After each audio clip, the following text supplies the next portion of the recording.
էլ գաղտնիք չի, որ ես հեծանիվ եմ քշում։ Այս որոշ ժամանակ հեծանիվ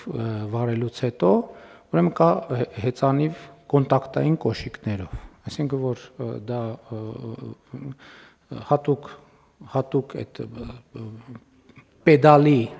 հատուկ կոշիկ է, որը սենց բան անում, մտնում է բանի մեջ։ Եվ ինքը պարզ է, սովորական կոշիկներով քշելուց հետո շատ բարդ է, եւ ես որոշեցի, որովհետեւ տենց ավելի արդյունավետ է, ավելի սահուն է, ավելի հաճելի է հեծանիվ վարելը։ Եւ ես որոշեցի, որ արդեն բավարար ստաժ ունեմ, որ կարող եմ արդեն կոնտակտային կոշիկներով քշել այդ հեծանիվը, բայց հասկանում եմ նաեւ, որ դա պետք է սովորել, եւ ինչ որոշեցի, շատ տրամաբանական մի բան որոշեցի, որ կեցավայրում տրինաժորների վրա դնեմ այդ բանը, կոնտակտային կոշիկները եւ սովորեմ կոնտակտային կոշիկով վարել։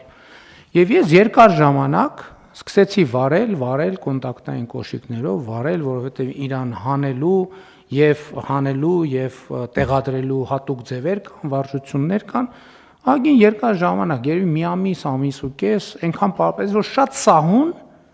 շատ սահուն ես դա անում էի։ Եվ ես նաև ինչի համար էի անում, որովհետև ասում եմ դե մարդկանց հետ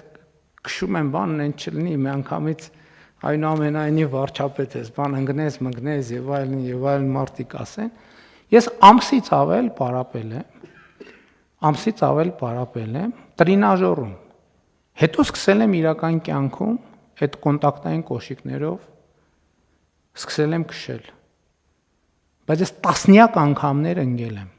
տասնյակ անգամներ ընկել եմ եւ տասնյակ անգամներ ընկնելուց հետո է, որ ես սովորել եմ։ Ես 2 ամիս որովհետեւ տրինաժորն ու կյանքը բոլորովին ուրիշ բաներ են։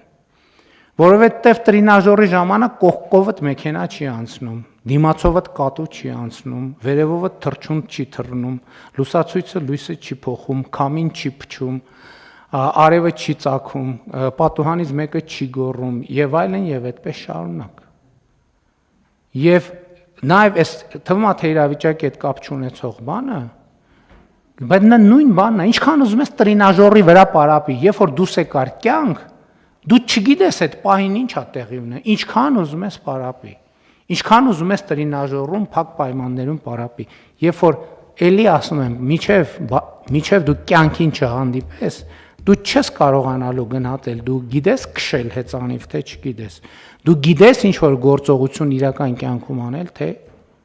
չգիտես։